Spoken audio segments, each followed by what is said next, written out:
So, you want to be a real estate investor, but where do you start? How do you know what information and sources to trust? That's where I come in. I'm Jonny Cattani, and this is the Investor Relations Real Estate Podcast.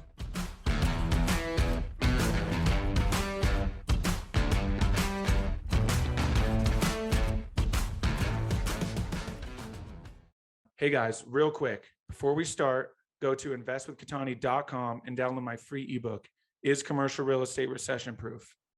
Now to today's show. What's up, guys, and welcome to another episode of the Investor Relations Real Estate Podcast. I'm your host, Jonny Cattani, and I'm joined today by Marco Santarelli.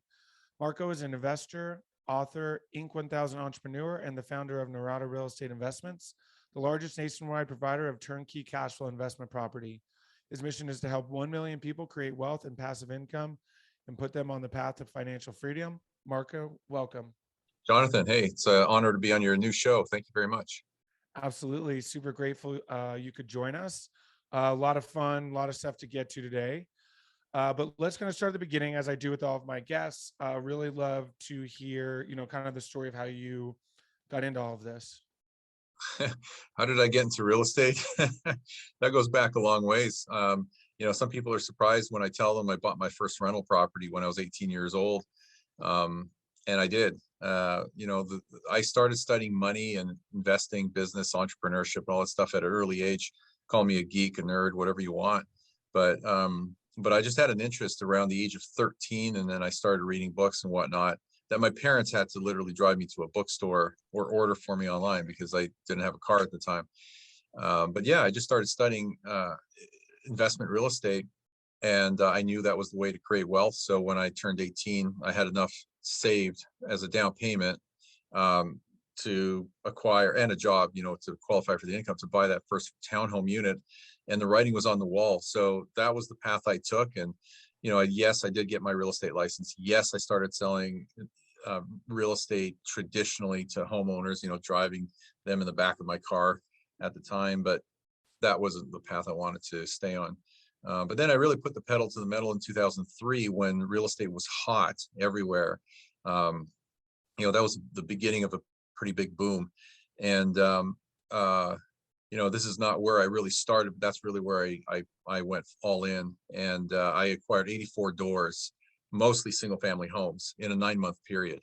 So that was a lot to acquire in a very short period of time. The people I was networking with at the time really took notice, and they wanted help. And I didn't have the time to help them. I told them, I said, I can't be a mentor or coach, which is what they wanted. But I said, look, I see a lot of deal flow and I can kind of pass this along to you. So my personal journey in real estate investing kind of springboard into becoming the business 18 years ago that it is today. But yeah, it started at a young age. And I think anybody listening to this that's on the fence or thinking about it, or maybe just getting started, time is the one thing you really need as much of as you can, because if you have time on your side as a real estate investor, what you can accomplish will blow your mind. So invest, get going, build a portfolio as quickly as you can, and let time create wealth for you in a tried and true way. Absolutely. I couldn't agree more. Definitely going back, I wish I would have started at, a much younger age. Of course, I think a lot of people can say that. But that's great that you started so young and had interest so young, before young people were getting into it. I know now it's becoming more prevalent with access to information, young people kind of discovering this whole wealth building thing much sooner in life. It's, don't have to have their parents drive them down to the bookstore anymore to buy books. Everybody can get on Amazon, and, it seems, these 18-year-olds know much about as wealth as we do sometimes. So it's awesome to see. So that obviously led to your business now that you're doing. Are you still, you're providing turnkey cash flow properties? So are you still in the single family residential space for that? Yeah, I mean, what we focus on is defined as residential under lending guidelines, which means it's anything from a 1 to 4 unit property. So from a fourplex on down to single family. The reality is probably 80% of what our investor clients purchase through us, through our network, are single family homes. That's just the most abundant unit of housing out there. So that's what you're going to find. but yeah, I mean, there's single family homes peppered in about 20, 25 different markets from Southwest Florida all the way up to Pennsylvania. And I love, I mean, I know a lot of people are focused on large multi-unit, medium-sized multi-unit properties. That's what they're investing in as a silent passive LP. Or sometimes they're a syndicator, and that's great. I mean, there's nothing wrong. You can make money in 101 different ways with real estate. For some people, syndications are the right way to go, whether it's an active partner or a passive investor. For others, they just build a portfolio of single family homes, maybe duplexes and fourplexes. But again, going back to time, if you have enough time on your side, you've got cash flow, and you're in the right markets with strong fundamentals, you're going to create wealth. You're going to build that passive income. It's going to work for you. You'll benefit from the tax benefits of real estate. It's just a formula that has proven itself time and time again. But you just have to do it. And whether you're a syndicator or a single family home investor, it doesn't matter. Just you need to get in the game. Gosh, that's so true. Such a great point. You can sit on the sidelines, and especially now, I'm sure you may be seeing this, people getting more fearful, especially those that haven't gotten in, at least a little bit. I feel like once you do your first deal, you're pretty hooked, and you're willing to kind of go in any market. But if you haven't, this economic uncertainty can kind of be, a little intimidating. So what are some things that you're helping in terms of educating new investors and kind of shedding a light on for them so that they can understand that, you can still make things happen in this economy? Well, something that came about recently that I'd like to, point out, and then, certainly I could talk about, the fundamentals, but John Gray, who's the president of Blackstone, one of the largest hedge funds in the world, they have something like, I think it's $11 trillion of assets under management. He's the guy who started Invitation Homes back in 2012. So he knows a thing or two about housing and real estate as an investment, as an asset class. And I believe he personally has a net worth of about $7 billion. So, when he has something to say, you stand up and listen. Just a casual 7 billion. Just yeah, exactly. Pocket change, right? But in January, at the end of January, he was quoted in the Wall Street Journal as saying that never in his 30-year career has he seen the real estate fundamentals stronger than they are now. And that says a lot. That speaks volumes, because that just tells you that you have a lot of tailwind right now being in real estate, investing in real estate, and very little to no headwind. We still have historically low interest rates. We have very strong demand fundamentals across most every market. We have constraints on supply, low supply. There's actually not enough supply to meet the demand for the next few years. That will taper off around 2025, 2026 as we get closer to 2030, at which point we expect or hope to have a bit of a surplus in supply. But right now we're still catching up to a lack of inventory that we've had since probably 2012. 2012 is when we bounced off the bottom, in terms of the housing market. But yeah, we've just had a shortage of supply. And, as a real estate investor, if you're in the market, if you own property, you've seen what's happened over the last year.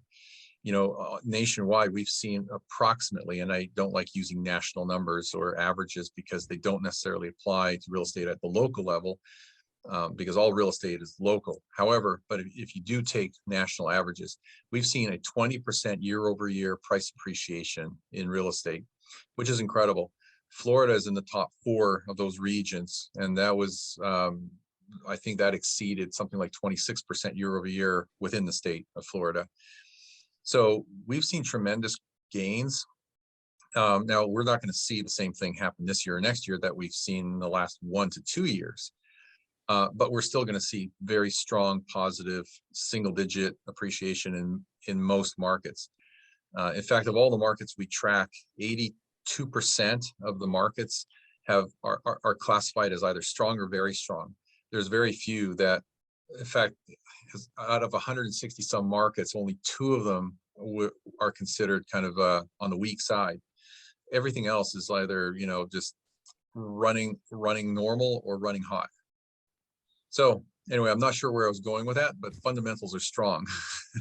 I love that. So it sounds like that's probably the kind of the initial education you're giving new investors to help them understand, like, hey, because I think the biggest thing, or one of the biggest things that new people look at, or very surface level, they're like, oh, well, interest rates are going up, so it's probably not a good time, right? But when you drill it down, you realize, well, rates are still increasing at uh, you know, large enough level that increase in interest rates, relatively speaking, like you mentioned, still low, historically low, and rents are still increasing at a rate which you can still very easily justify, even with conservative underwriting, still justify, the investments. Yeah. Yeah. I mean, even though rates have gone up about one whole percentage point on, on conventional financing for real estate investors, non-owner occupied, and that happened in a very short period of time, like in less than 2 months, we're still at historically low interest rates. And the numbers still work on investment property. So, when you look at a long term, if interest rates were averaging about 7% over a long period of time, and we're still in the 4 point something percent range, rates are still aggressive and still low. Investment real estate still makes sense. I mean, nothing's going to change. There was a time back in the 80s where people were getting mortgage loans for 18%, and investing in real estate, and things still made sense. Those people are very happy today that they bought those properties way back when. One of the key things about investment real estate is it's important that you're buying in good markets and in good neighborhoods, and that you ideally have positive cash flow. I mean, that's what we shoot for all the time. Of the hundreds and hundreds and hundreds of properties that go through our pipeline that investors are purchasing with our counseling and our help to identify the markets and the neighborhoods and all that stuff. If you look at all that stuff, they're all positive cash flow. But some new construction homes today, like a lot of what investors are forced to buy today, because there's very, very little refurbished property. That's all we used to sell, because that's all there was. Then, as the years went by, it became more and more build to rent, like new construction homes, and less of these newly refurbished properties. So the new construction homes have lower cap rates and lower cash on cash returns and lower cash flows.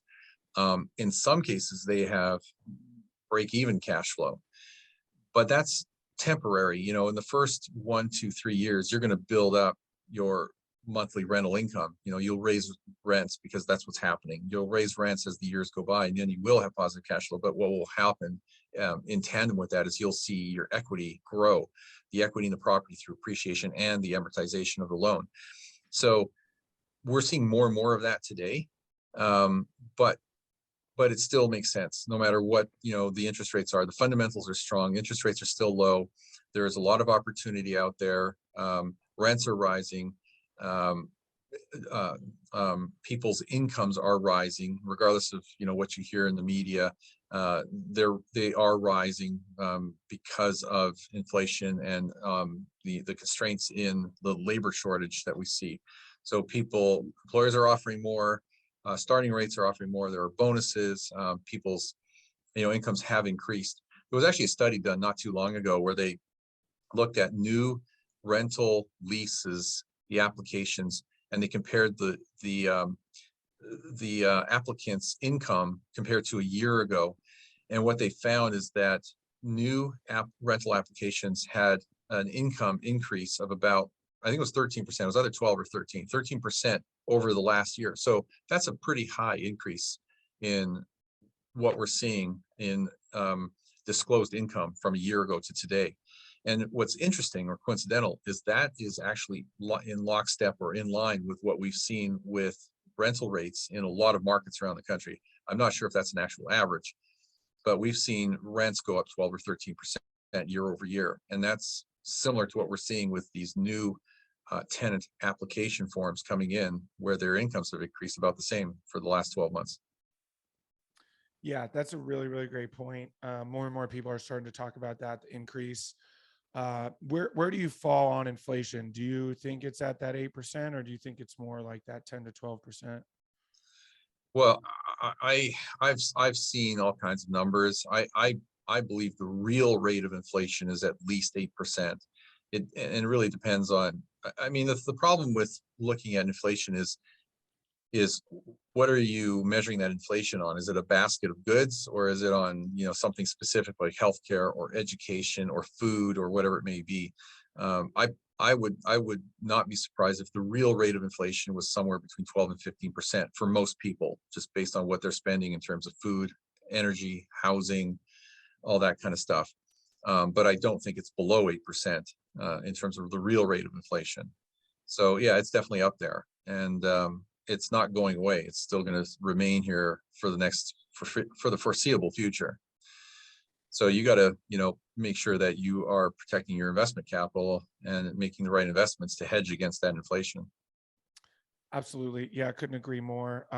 It's going to be really important moving forward, not, to avoid things like over leveraging, things like that. So Mhm. when you're bringing in investors, are you trying to maximize, get as many doors as possible? So going for that, only 3.5% down, or, is your strategy, we're going to put 20% down and really try to reduce that loan to value ratio?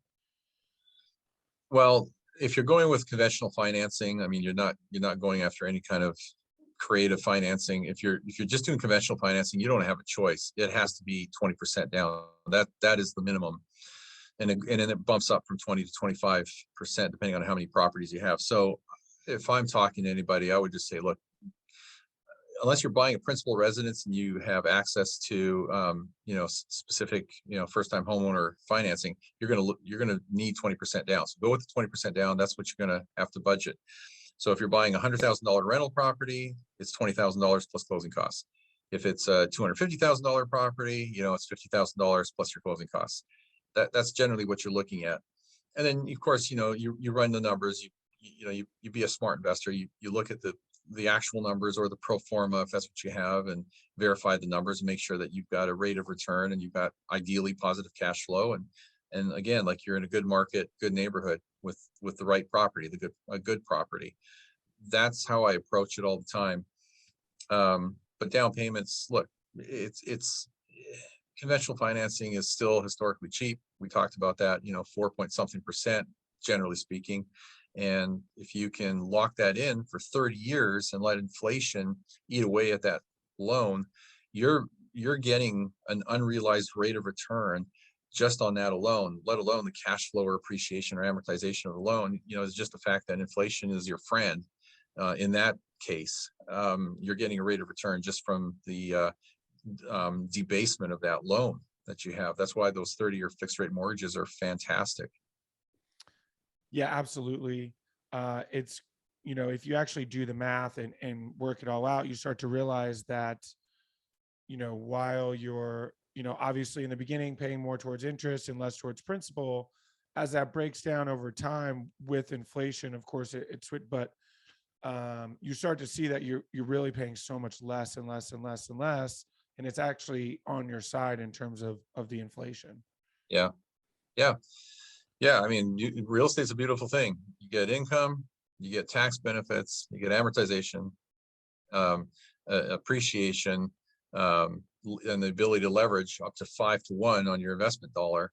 And plus it's one of the best inflation hedges out there. So, there's everything to love about investment real estate and nothing to really dislike about it. Absolutely. I couldn't agree more.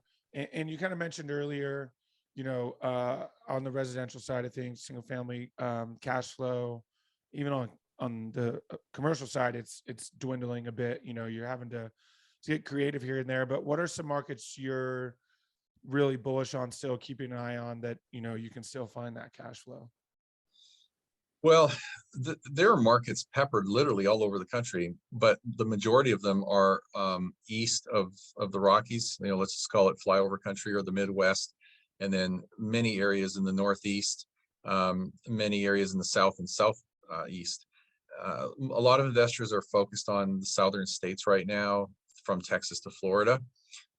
We're just seeing very, very strong fundamentals, huge growth, a lot of jobs, job growth, population growth. However, the Northeast, it doesn't have as strong migration, so the population isn't growing as fast. In fact, some areas, the population growth is flat or negative, but the numbers really make sense in many areas of the Northeast.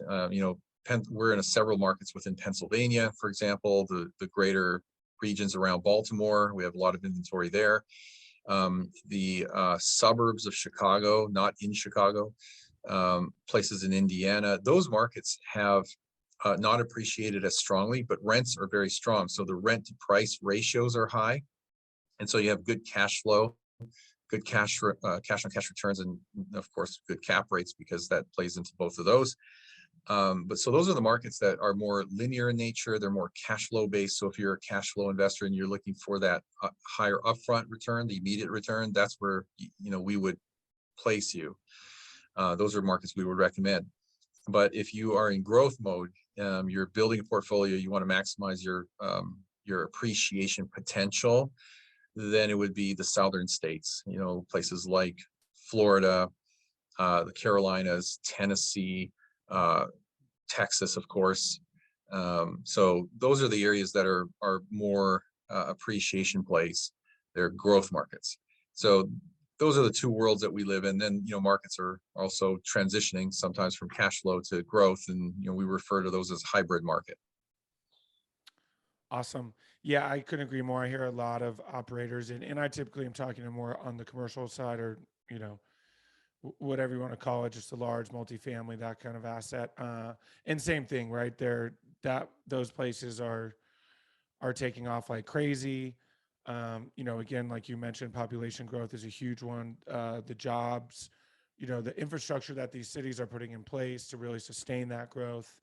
All of it obviously very favorable as investors. So obviously we're another side of things is a bit of a supply chain constraint right now. How is that affecting, this asset class in this area in terms of, getting the materials and making things still make sense from a numbers aspect? Yeah, I've been watching that for a while now. In fact, I was just talking to one of my builders this morning. I was interviewing him on my podcast, and we were talking about that for a few minutes. And supply chain constraints still exist. There's still issues in getting materials, and it changes. At one point, it was lumber, then it was concrete, and then it shifted to whatever else. So there's always like a supply chain constraint, and that's been holding up builders. You can't finish a house, you can't finish a renovation or a new construction home unless you have all those pieces, all the parts, and all the supplies. So it has been creating delays. So that's problematic when you want to take possession, or if there's carrying costs as a builder for your financing to build out that house. If it's taking you 2 extra months, you're paying 2 extra months of interest. So they either eat it or they pass it along to the investor. But builders have been raising prices on a pretty regular basis. There was a period of time when they were raising prices monthly. Now it's kind of slowed down. It's not as much.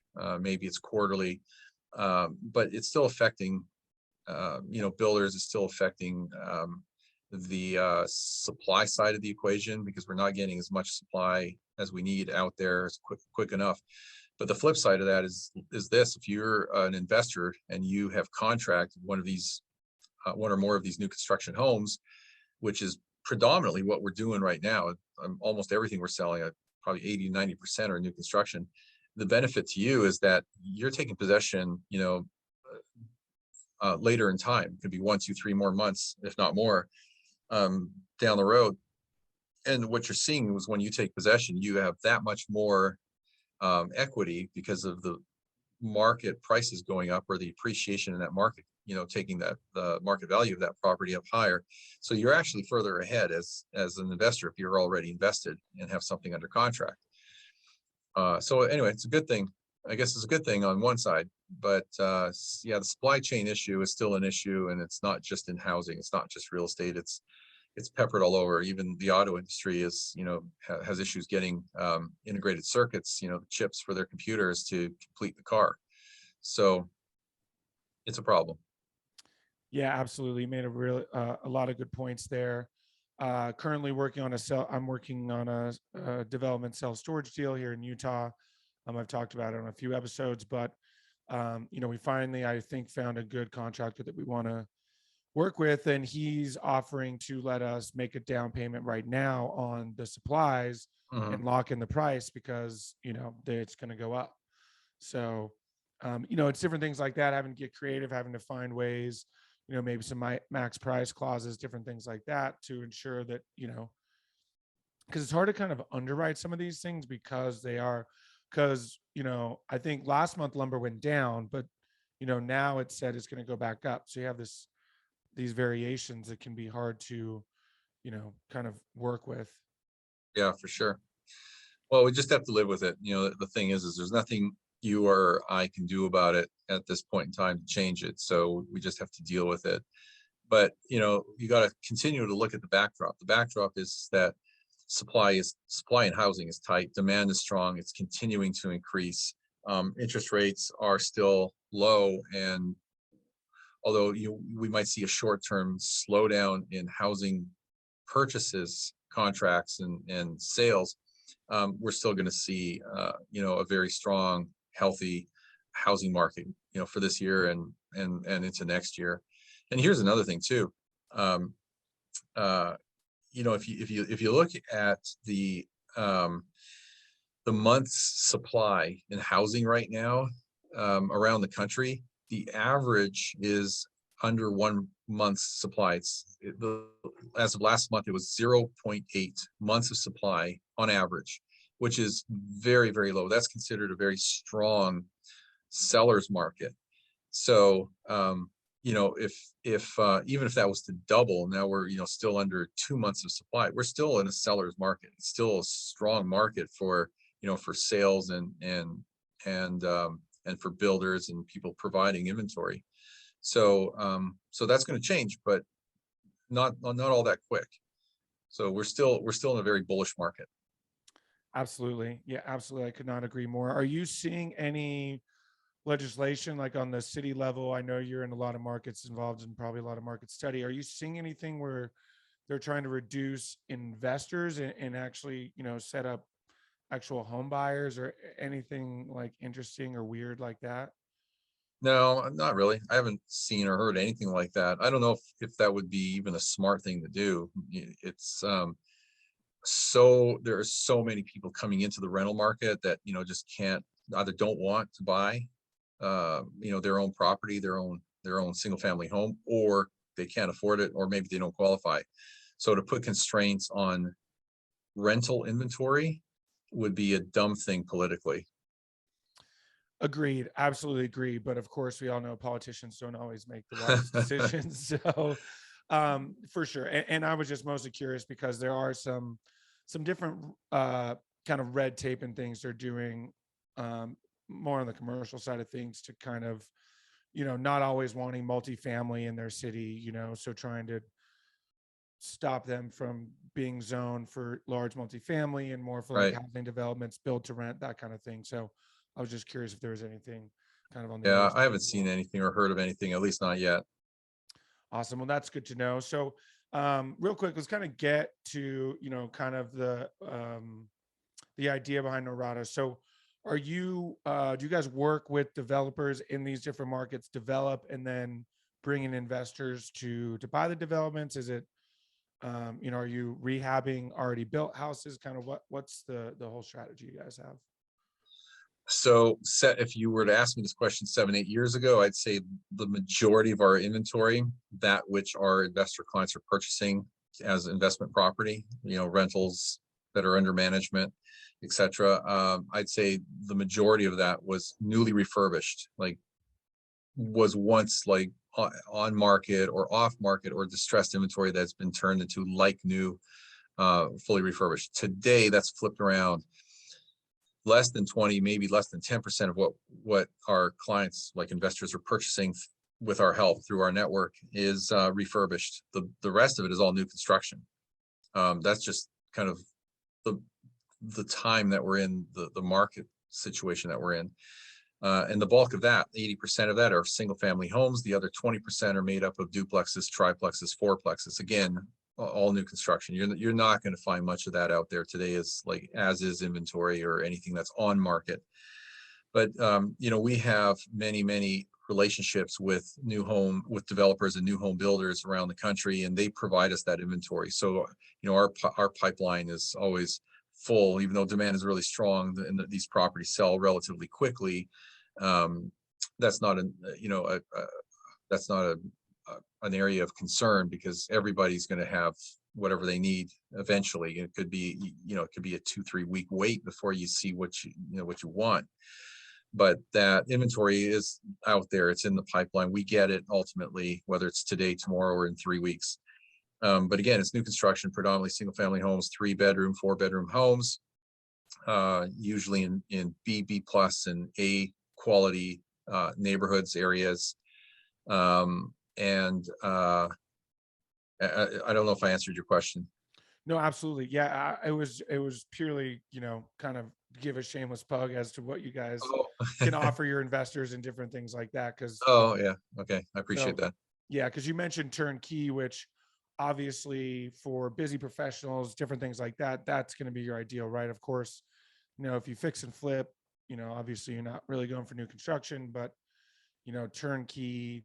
Because I know, like you mentioned, 5, 6, 7, 8 years ago, people were willing to take on a little bit more, but now as things have changed, it's getting to that, they just want it new and ready to go, and, no Yeah. deferred maintenance and things like that.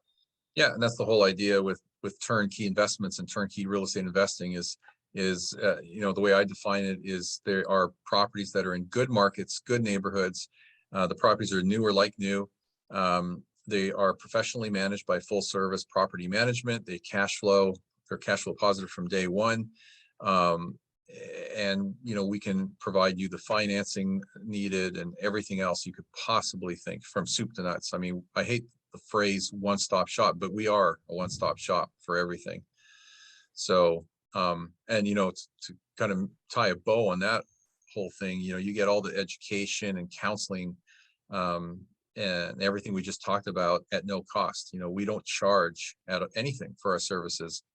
And people say, well, how do you make money? Well, we're a brokerage. We're getting compensated on the sale side of the transaction, but the value we provide on the front end and throughout the whole process is a lot and invaluable. So people will say, well, there's no reason not to use you guys. And I say, exactly. So you can do it on your own. You can build your own team and vet, do all the vetting and research on the markets and all that stuff. But we've already done it for you. So why reinvent the wheel? Absolutely. I love that.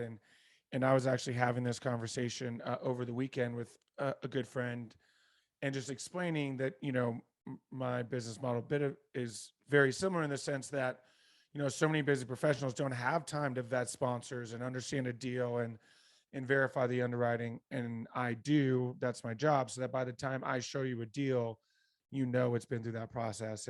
Mhm. And, of course, you're investing, you guys are buying these same homes from these same developers whenever the opportunity arises for you guys, just like I'm investing right alongside my investors. So Mhm. people understand that you're not giving them something that you yourself wouldn't invest in, and it's Right. not a method that you haven't already confirmed works. Yeah. Well, we're buying our own inventory. I mean, my whole team of investment counselors, they're constantly investing in building their portfolio. So they're buying the same properties. So Exactly. I love yeah. that.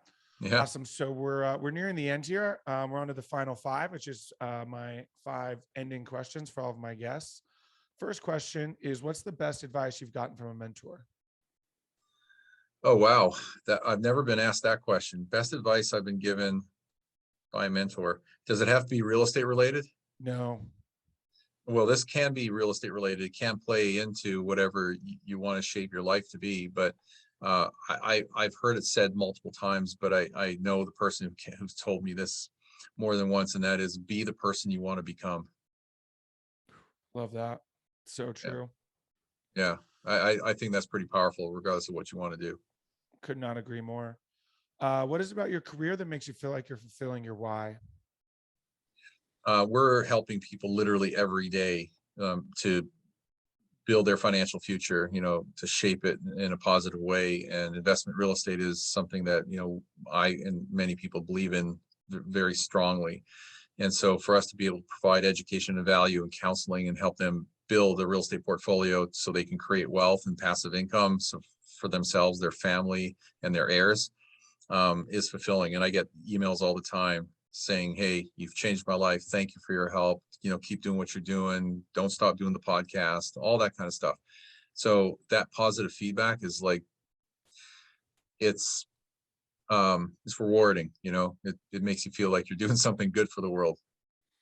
Absolutely. Absolutely. I mean, listen, we're all here obviously to make money ultimately, but when you can help people do the same, that's why I love this so much, because people see, you and I and those in the industry being successful, but Yep. also creating the opportunity for them to do the same thing. So it's not like, hey, look, I started this business and look at me now. It's like, oh, hey, I started this business and you can come along too. Exactly. 100%. Yep. I love it. What's your favorite non-real estate or investment related book? My favorite non-real estate or real estate related book. Well, that opens it up to a lot. I don't know if there is a favorite. That's so broad. The problem is there's so many favorites. I probably have heard many times Rich Dad Poor Dad being kind of like, a cornerstone book. And it really was, because I actually consumed that. I devoured that book when I was on a vacation in Italy many years ago. Couldn't put it down. So, that's definitely a powerful book. I would recommend that to anybody. Think and Grow Rich is another good book. It's a little bit of a hard read for some people because of the way it's written. But that's a powerful book. I know I'm giving you more than one. No, this is perfect. Yeah, so that would be on my personal development side, is Think and Grow Rich. I mean, there's so many others, but those two for sure. Love it. Two great books. And absolutely, if you have not read Rich Dad Poor Dad, that is like, and if you've been listening to the episode, to the podcast long enough, you've heard probably, I don't know, 90% of our guests mention that their start came in when they read Rich Dad Poor Dad and opened their mind to, assets and truly building wealth. So it's definitely the cornerstone. If you could have any superpower, what would it be? If I could have a superpower, I probably, I'd love to be able to do what Dr. Strange does and be able to stop and reverse time. That would be a really cool superpower, but that's not physically possible in our universe at this point in time. Superpower, I don't know, just everybody wants more time. So if I could heal wounds and diseases and extend my life or other people's lives, that would be an amazing superpower, because we all want more time on this planet. Absolutely. I love that. Awesome. And last one, what's the best way for people to get a hold of you and learn more? Well, I appreciate you asking. The best way to contact my team and myself is through our two websites. Our mothership website, if you will, is noradarealestate.com, NORADA, noradarealestate.com. The sister website, and they link to each other, is the home of my podcast at passiverealestateinvesting.com. And the podcast is the same name. Awesome. We will link that in the show notes. Marco, thank you so much for your time. I really appreciate it. Well, it's been an honor. Jonathan, thank you for having me on the show, and good luck with everything. Absolutely. Thank you. Hey guys, thank you so much for watching today's episode. I hope you really enjoyed it. Listen, I know it's cliche and you hear it all the time, but please don't forget to like and subscribe to the channel so you know when the next video is coming out. Even though this is technically a daily podcast, you know it's coming out the next day. We have a ton of content coming your way.